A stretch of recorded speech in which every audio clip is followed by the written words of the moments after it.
सैफली घर लौट आया है। कबीर और उसके वापस आते ही परिवार की सबसे बड़ी चिंता दूर हो गई है। लेकिन कबीर के गायब होने की असली वजह सामने आने के बाद अब कहानी में एक नया ट्विस्ट देखने को मिलने वाला है। स्टार प्लस के पॉपुलर टीवी शो ये रिश्ता क्या कहलाता है के अपकमिंग ट्रैक में काफी दिलचस्प मोड़ आने वाला है। जैसा कि आपने देखा, कबीर अचानक से गायब हो गया था। उसके अचानक लापता होने की वजह से उसके माता-पिता काफी परेशान हो गए थे और पूरे परिवार में चिंता का माहौल बन गया था। वहीं दूसरी तरफ दमानी ने कबीर के गायब होने का जिम्मेदार मायरा को ठहराना शुरू कर दिया था। मामला इतना बढ़ गया था कि दमानी पुलिस को भी इस बारे में जानकारी देने और बड़ा एक्शन लेने की बात कर रहे थे। लेकिन इससे पहले कि दमानी कोई बड़ा कदम उठाते, कहानी में अचानक बड़ा ट्विस्ट आ जाता है। कबीर आखिरकार सही सलामत अपने घर वापस लौट आता है। कबीर को सामने देखकर उसके परिवार की जान में जान आती है।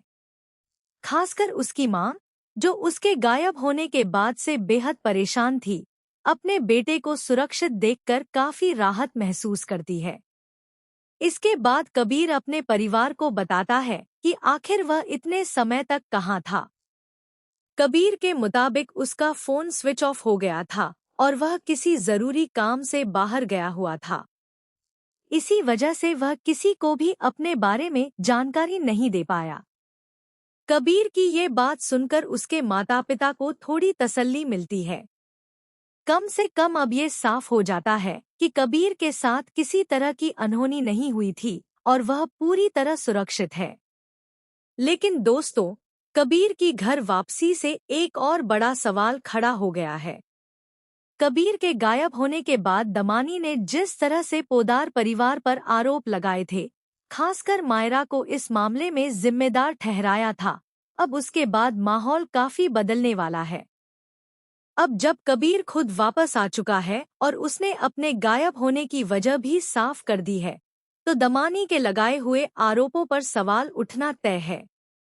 ऐसे में पोदार परिवार के मन में भी दमानी को लेकर गुस्सा बढ़ सकता है। खासकर मायरा पर जिस तरह से शक किया गया और उसे जिम्मेदार ठहराने की कोशिश हुई, उसके बाद अब पोदार परिवार की नाराजगी और ज्यादा देखने को मिल सकती है। अब देखना दिलचस्प होगा कि कबीर की वापसी के बाद दमानी का अगला कदम क्या होता है। क्या वह अपन